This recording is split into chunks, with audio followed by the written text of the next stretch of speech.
Good morning, good afternoon, good evening, wherever you are in the world. This is the Unstoppable Podcast Show, and I am Jennifer Hardy.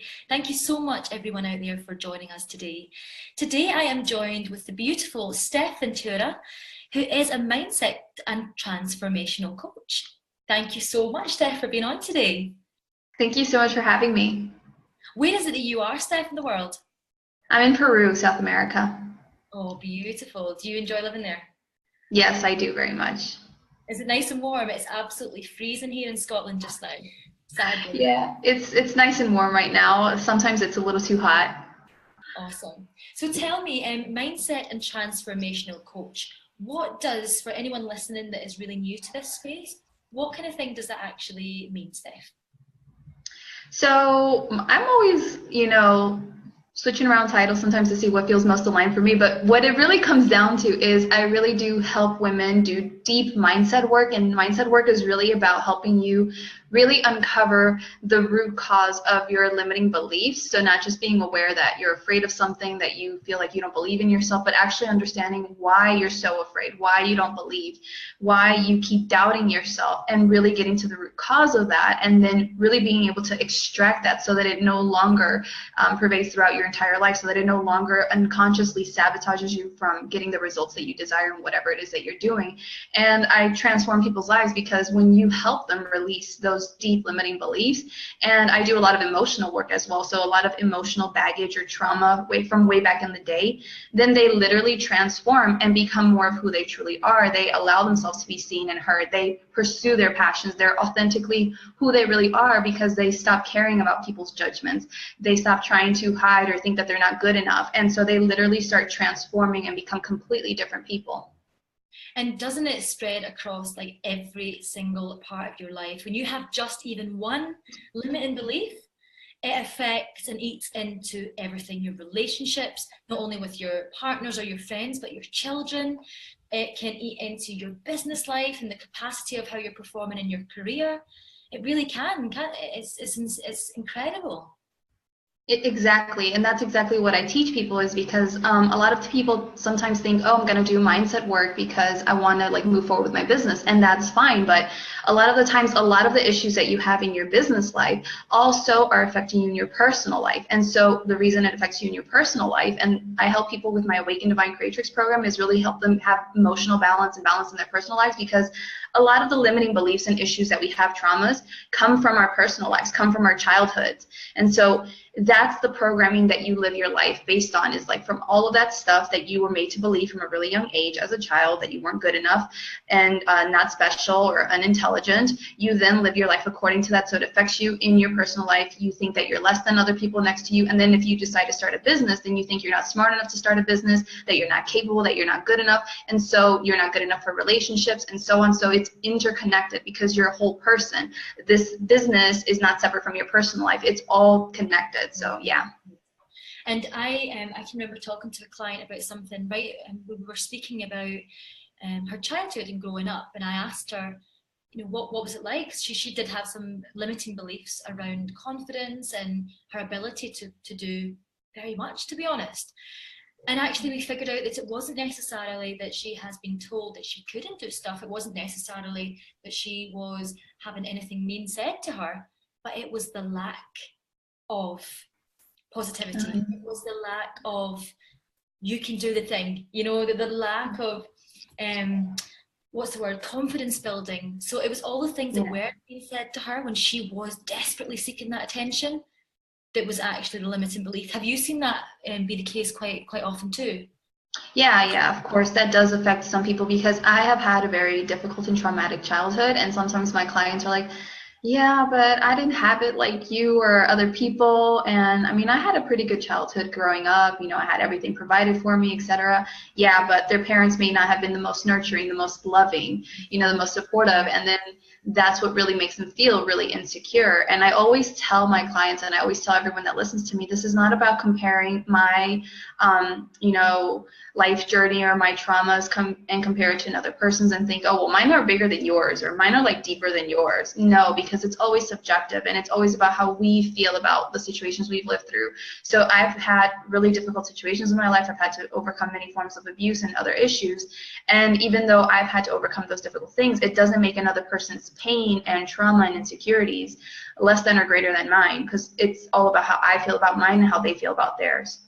Yeah, and this is almost where I have seen women care so much about what others think in their adult life, is because of that, you know, that all those things that have happened when they've been younger, all of a sudden they put so much ownership on what other people believe about them. And that can be destroying, can't it? Exactly. That's like an epidemic, I think, for almost all people, but especially women, is we always give our power away to judgments. Yes. And even just yesterday, I am helping a group of women with the visibility course, helping them overcome a lot of limiting beliefs around that. And one of them, because of where she lives, because of her culture, her religion, so she's Muslim, and she's very spiritual. And she's like, I feel like I've been holding back because of my religion, because of course she's going to be like maybe ostracized by her family or something. They're not going to get it.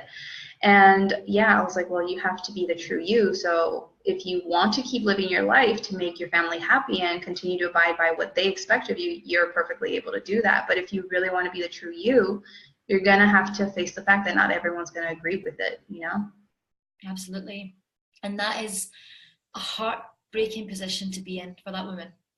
Yeah, it is very difficult. The family who has nurtured in some capacity, maybe not in the all ways, but who's definitely brought her up, she then has to make that difficult decision about whether she steps into her own truth or whether she's prepared to live in her family's truth for the rest of her life. And that is hard. It's an incredible, what an incredible privileged position that you're in, Steph, to be able to assist in that growth and that development of that woman. It's awesome.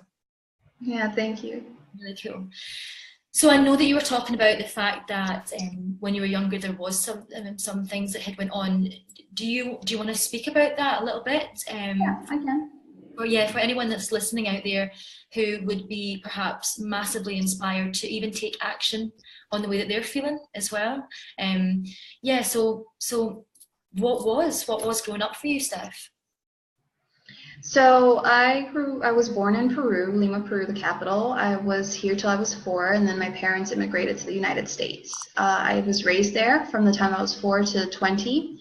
But I grew up with a lot of abuse at home. I was physically abused by my father, brutally abused. My mother was abused. My brothers were abused. We were all abused by my father. He just dominated our house and our lives.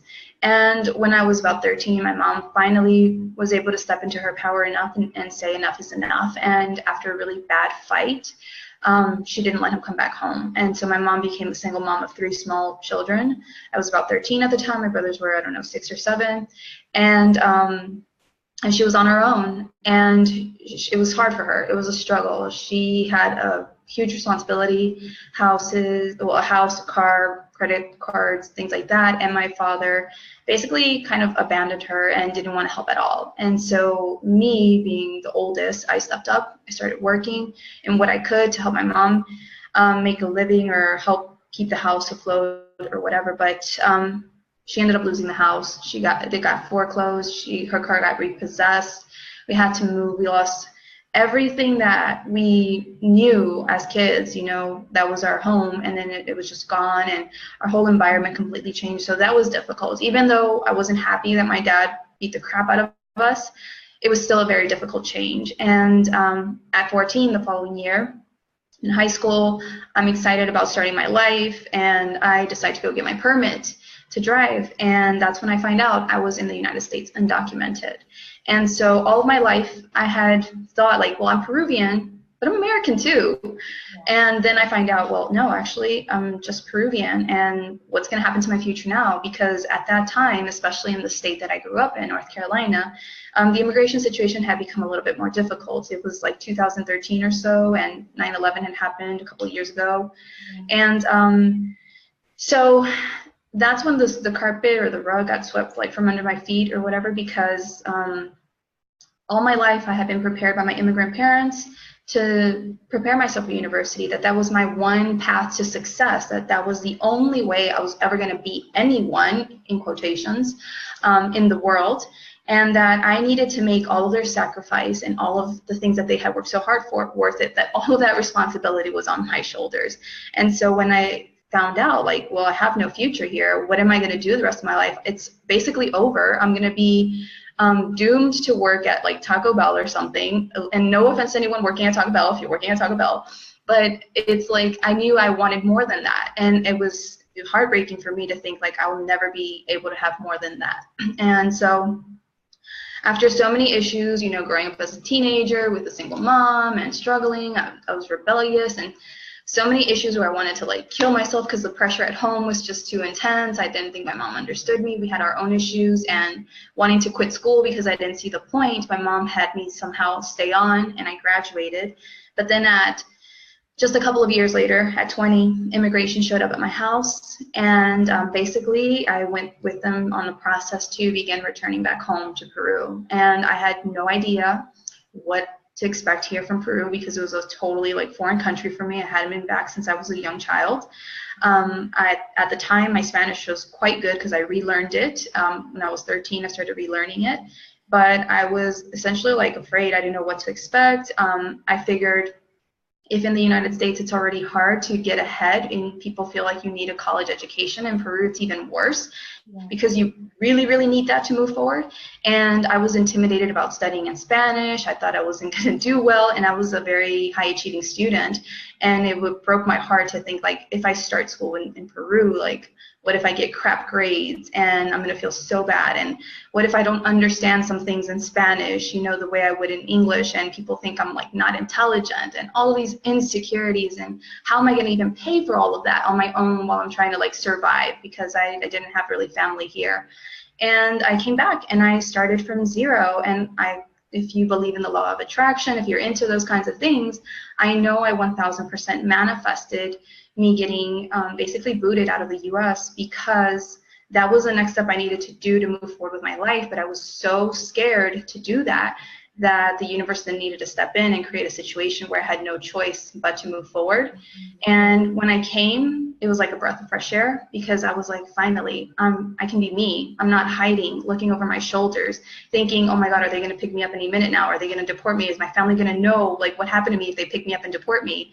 And all these issues, I couldn't do basic things like go to a club with my friends because I didn't have an ID or work legally, so many things. And so I brought myself here basically through the universe's help, and I started from zero. And that's like the start of my story of like my adventures here in Peru, and eventually I made it and I survived. Oh my goodness, what an incredibly inspiring story. It was like at every turn there was a knock or a massive hill for you to climb, and you managed to get over it with grace and dignity, and so inspiring. Steph, thank you so much for sharing. For people that are out there listening to that, you know, they would probably be asking the same question as I would. How did you, or where did you seek solace when you were feeling that low and ebb that you were like, you know what, I don't even want to be here anymore? Do you feel as if the universe did just step in and somehow reignite your heart a little bit, or do you feel as if that was, you know, real? It was like, no, I'm actually thinking to myself that this world would be better off without me, and I'd be better off without being here. How did you get over those moments? I think that's really important to hear about. As a teenager, especially with all the problems at home, yeah, there were many times I really wanted to kill myself. And every time I thought about it, I always felt like this little inner voice that was like, don't do it. Don't do it. Think about your family. Think about like the situation that they're in, and like how it would affect them if you did, you know, remove yourself from here. And I would always convince myself, like, why am I going to make it harder on my mom financially? I always thought about the money, and I was like, my mom can't even afford a burial right now. I'm like, she's going to be devastated, and she can't even afford to like bury me maybe with all my brothers and all this stuff. And I was like, okay, I would convince myself not to do it. But I did get to a really, really low point a few years ago when I was about 23, 24, living in Peru. I had been living here 3 or 4 years already. and gone through so many things, because it was a big culture shock for me to come back, and it took a lot of adjusting. But I got to a low point because, I had a relationship ended unexpectedly. I was feeling low vibe, and then my energy, I have really strong energy, and I was like breaking stuff around me. So I broke my TV, I broke my laptop that wasn't even a year old, and I was so mad because I wanted to get it repaired, and they were like, no, it's not covered in the warranty, so you're gonna have to pay out of pocket. And I had just spent a lot of money, and I was just so mad and angry at the world, because I was like, why do bad things happen to me? What did I do that was so bad that every single time I tried to move forward, one thing after another just kept coming back at me, and I just didn't feel like it was fair, and I was so angry and so frustrated. And I thought, like, if this is what the rest of my life is going to be like, one setback after the other, I don't even want to be here. I can't even deal. I don't even know how my mom got through her life, or my grandma, but I know I'm not putting up with this all of my life. And I was like, I'm out. And I was so serious, just so dead serious, that I had already planned it in my head. I knew what I was going to do. I knew when I was going to go. And I even called my mom, and I was like, you know what, Mom, I'm calling you because I'm going to kill myself. And I want to know if you have any questions, because I don't want you to like have questions after I die and I'm not going to be here to answer. And it my mom didn't believe me at first, and then she started crying, trying to convince me not to do it. And I was like, yeah, okay, well, I'm going to do it after this day, just so you know. And I was seriously convinced I was going to do this. But what stopped me in that moment was divine intervention. And I had arranged to take a friend out to lunch to thank that person for getting me some work. And I was just so overwhelmed with emotions, with everything that was happening in my life, that I just broke down in the middle of lunch in a really nice fancy restaurant, and I just couldn't hold it anymore. And I told my friend, who at the time was just like an acquaintance, all of this deep, dark, personal stuff that I had been hiding for so long. Shame around being illegal in the US, being deported. I had told very few people about my immigration status while I was living there, and when I came back, my reasons for coming back, I held so much shame around that. All of my life story, just deep personal things, I just unloaded on this person. And then they shared their story with me, and their story was, I guess equally bad or worse, because this person had gone through so many deep things, with being homeless at one point, and drug addiction, and all of these different things, just being at a really, really low point, that made me think, here I am complaining about my life. And I don't like comparing situations, but for me at that time, I was like, I'm complaining about my life, and this person has gone through even worse stuff. And look at where they're at now. And at the time, they were living in a mansion here in the city, had an amazing partner who's very successful as well, and finally starting their dream career and dream life. And I was so upset with myself, because at just 24 years old, I thought my life was over, because I hadn't achieved things according to my timeline. And here was my friend, who was much older than me at the time. He was almost 40, and he said, you're going to get there when you're meant to get there. Just keep taking action. It's never too late. It's going to happen for you. Look at where I'm at now. I wouldn't have imagined that I would have what I have today, but I kept going, and you can do it too. And that radically shifted my energy. And I was I'm sick of being a victim. I'm sick of allowing myself to wallow in my pity and my misery. I'm moving forward no matter what. And that's when I decided, no matter how bad it got, I will find a way to keep going and keep going and keep going, because you sometimes have to hit rock bottom to know that you don't want to be there ever again. Absolutely. And that's it. And hitting that rock bottom is the moment where you think, this will be the last time that I ever allow myself to be here. What would you say, for anyone that's listening, that's really resonating out there right now in this moment, what would be your one piece of advice for people that are struggling in the same way that you did, and really thought, this is it, I don't want to go on? What would be the one thing that you would say to them? One of the reasons that I was excited about being interviewed by you, because of the name of the podcast alone, is Unstoppable Goddess, right? And I thought, that's exactly who we are. My group on Facebook is actually called Divine Creatrix, and the reason it's called Divine Creatrix is because Creatrix is the female version of a creator. And I feel we all are the divine feminine creators of our lives, and we have the power to shift things around, to completely turn things around for the better. So anything is possible. If you really, really want to move forward, you have the power to move forward. You have to get in touch with the right resources, with the right people, the right mentorship, whatever can help you move forward, but it's perfectly possible for you. And this difficult situation that you're going through right now is only preparing you for something greater in the future. It's going to happen for you, because a lot of times what I tell the women I work with, which are female entrepreneurs, is, we all want to have that big success and the money and the opportunities and all these different things, but we haven't been prepared to be able to handle those things yet. Because if those things were dropped on our laps right now, if we had all of this money, all of these employees, all of these different things, interviews and so on, and you can't even get on a live stream right now, how can you even get interviewed for a TV program? So you have to build up to that. So every situation that's coming up for you is preparing you for greatness later down the road. It's helping you learn something about yourself. It's helping you uncover your strength, your resiliency, your perseverance. Whatever it is teaching you a powerful lesson that maybe you're meant to help someone else with later down the road. And my life, the reason I know one day Oprah's going to interview me on my story, because it's so powerful, is because my story is meant to be shared with people to help them recognize, like, you can come back from all of this deep stuff. I've had, setback after setback in my life, a lot of issues I've had to overcome at a very young age over and over and over again, but I'm still standing. I'm still here. I'm moving forward. Even though people thought my life was basically doomed because I was going to go back to Peru, and they were like, oh, she has no future there. I've been able to create a successful business and businesses, actually. This is my third time as an entrepreneur, and I wouldn't have ever imagined that I would be an entrepreneur someday and that I would be earning the income that I earn, and by Peruvian standards especially, like, I'm super rich. And I was like, I would not have even imagined this 5 years ago, because 5 years ago, I thought I can only make this much income. And now here I am going above and beyond that, and I'm like, how did this even happen? And it's always a product of you working on yourself, being your best version of yourself, knowing that you can unlock that deep potential that you have within yourself. Because if you think you're not capable of creating the life that you want, it's only because you're still buying into the stories that you've been told, whether consciously or unconsciously. You're buying into the stories that I can't do it and this and that, it's impossible. You need to let that go. And as you let that go, you will uncover your power. You will see that you can shift your reality to what you want it to be. 100%. And that is it.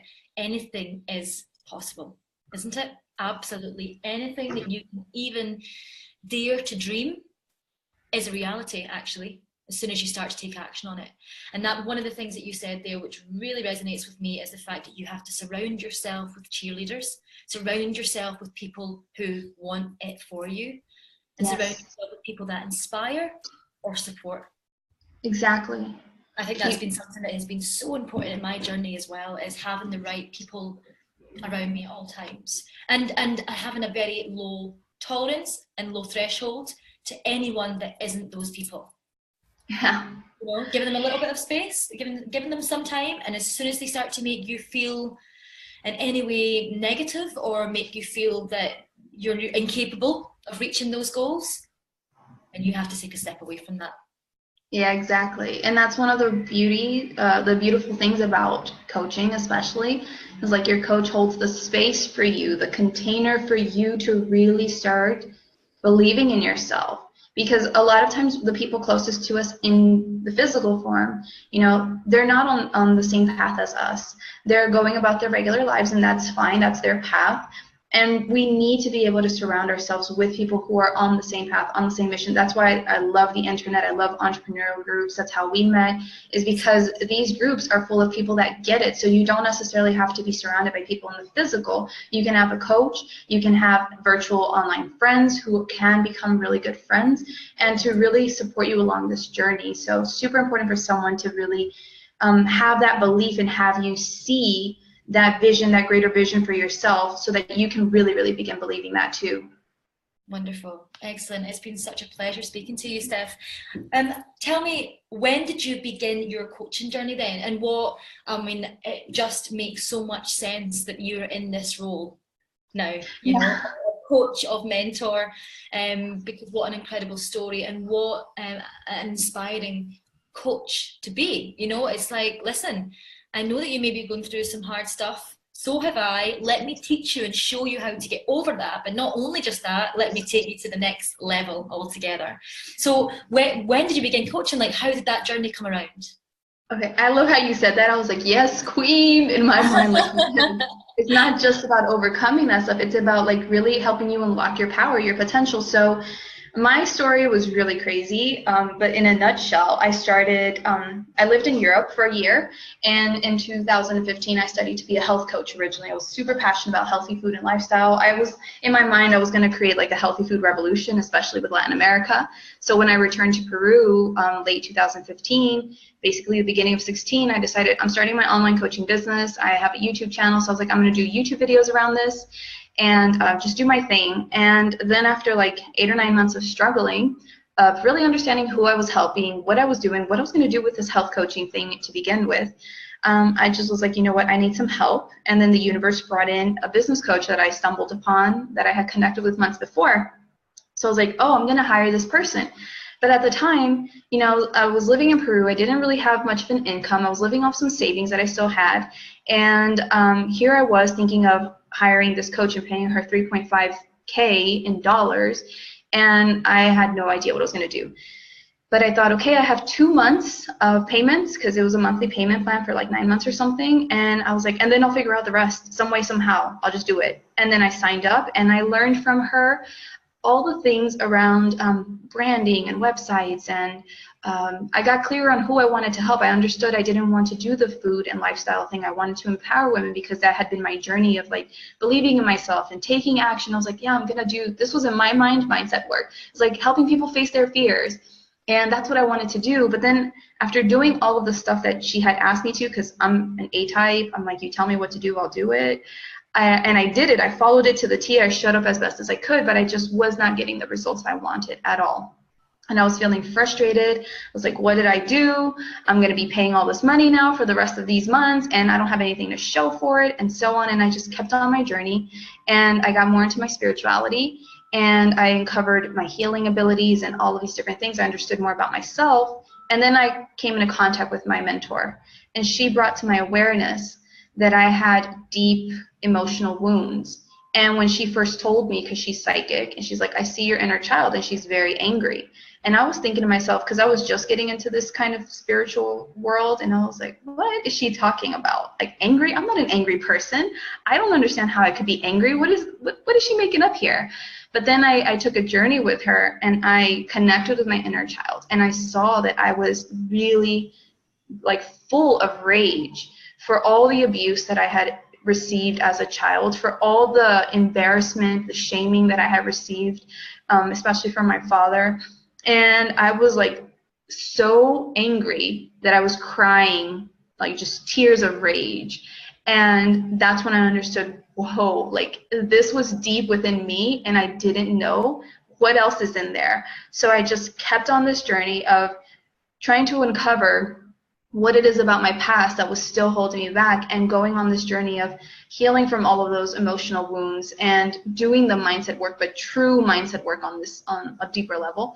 And as I did that, I really started seeing how I finally started making money. I finally started attracting those clients. I was like, yes, I'm finally an entrepreneur, because I was struggling for 13 months. I didn't make any money. And my first month that I made money, I made $54. And I was like the happiest person in the world, because I was like, yes, I'm a legit online entrepreneur now. Oh, honestly, I can never sell my first package, just being like, now I have to deliver it. Oh my goodness.